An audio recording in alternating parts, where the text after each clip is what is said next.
But first, the Biden re-election campaign launches a new national program to reach Latinos, hoping to reverse his likely opponent Donald Trump's noticeable gains with Hispanic voters.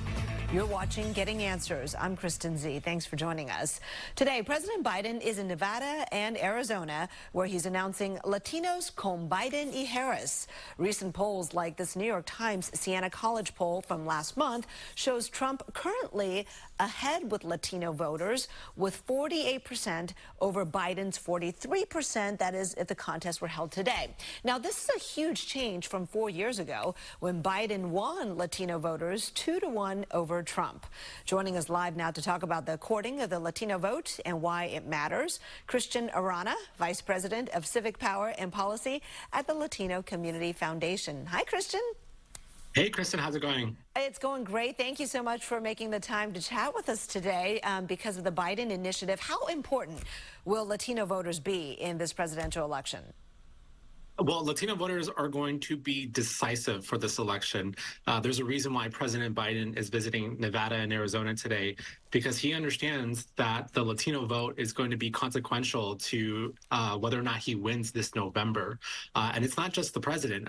Former President Donald Trump has also been doing his fair share of efforts to win over our voting bloc because if you look at Arizona and Nevada, ultimately, the number that these candidates need to get to is 270. And between Arizona and Nevada, we're talking about 19 electoral votes. And given how close elections are, every single election, the Biden administration or the Biden campaign and the Trump campaign are trying to make sure that they speak to the community in these respective states. Right. And of course, there are a lot of Latino voters in both Arizona and Nevada and, of course, California as well. Tell us about the raw numbers. How many votes, how many people are we talking about? Oh, sure. I mean, we're talking close to 9-10 million Latino votes on the table on election night between California, Arizona, and Nevada. At least here in the state of California, roughly 1 in 3 eligible voters are Latino. That's a pretty significant share. When you look at Arizona and Nevada, it's also roughly about 1 in 4 voters are Latino. So it doesn't surprise me that the Biden campaign is starting very early. It's March.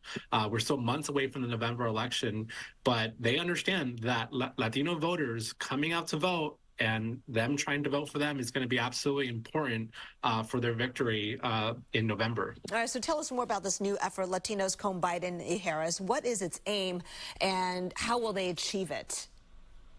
Yeah, so I think it's just important to remember, I'm not part of the campaign, but from what I've read so far from the announcement is that they're starting early. That not only are they trying to promote what the president has accomplished for Latinos across this nation, but they're also looking to expand their on-the-ground efforts in these respective states. So that means opening offices, hiring staff, and making sure that they're getting out there into the community to talk to everyday voters who are Latino about what the president has done for them and what he might do for them should he get reelected. Right, and of course there'll be millions spent on television ads as well and advertising through social media, I'm sure. By the way, just because you're not with the campaign now doesn't mean they won't come calling someday. But okay, I want to ask you though, what are Biden's selling points in those ads? What do you imagine he will be talking about if he was to have those touch points and connect with Latino voters and say, look, here's my record on that, and these are the ways that we helped you?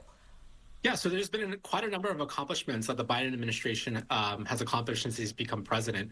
The American Rescue Plan, if you may remember, when he became president to address the COVID-19 crisis, he passed this piece of legislation called the American Rescue Plan, which sent stimulus checks to a lot of folks who were in need of money. It wasn't just that. It was money for local cities and counties like San Francisco so that they can use that money to address whatever needs that they needed to see in the community. On top of that, it was the bipartisan infrastructure law, money for bridges, for roads, just to make sure that our infrastructure is built for this new 21st century. It's really interesting how the president has passed this, that a single Republican, and not a single Republican in California, voted for any of this.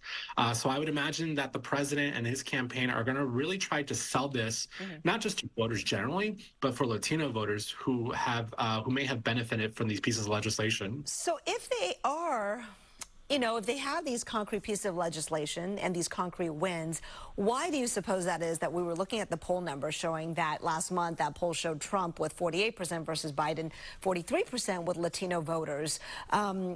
You know, is it just that they haven't been reminded, or is there like something that the Trump campaign that they're doing that is attractive to some of these voters? Yeah, so it's a number of things. I think it's important to remember, and especially for viewers, that polls are snapshots in time, right? When I look at polls like this, you know, I'm always very curious to see how many Latino voters they actually did poll. We're a very large population, as I explained, and when you have a sample size of a couple hundred Latino voters, it may not exactly be reflective of the actual situation on the ground. That being said, a possible reason why Latinos may not understand or may not want to vote for the president is because the engagement is so important, right? It's not every day that the president of the United States shows up into a Latino community, right? I would love to see him in Fruitvale one day to talk to people about what he's done for the community. But as you can imagine, the schedule, the resources that are necessary to talk to voters are enormous, right?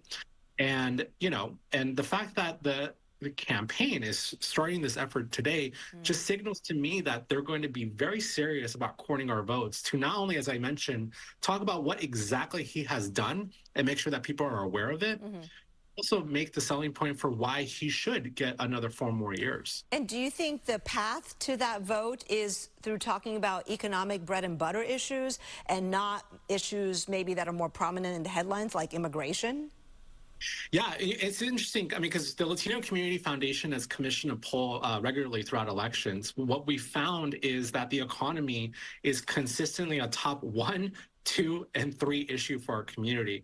As you mentioned, Kristen, I mean, immigration obviously is an issue that's very personable and very emotional for us, but it's not the top issue. I think it's important for your viewers, especially, to understand that Latino voters are just like anybody else. We're concerned about the prices of our goods, the cost of affordable housing. We're also deeply concerned about homelessness, right? Just at the State of the Union, President Biden talked about new efforts to expand affordable housing options for all Americans in this country. And so understanding that, the campaign that really connects their campaign to the issues that we care about, I think is going to be most successful in November.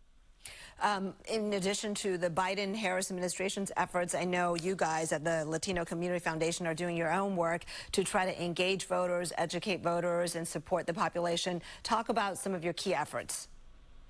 Yeah, so later this spring, we're going to be putting out another round of investments to make sure that Latinos are not only registered, right, because you need to be registered in order to actually turn out to vote, but it's just the everyday stuff that that is essential to our democracy, right? We can't take for granted that people understand how to vote in an election. If you may remember, if you're a registered voter in the state of California, you now get sent in your ballot.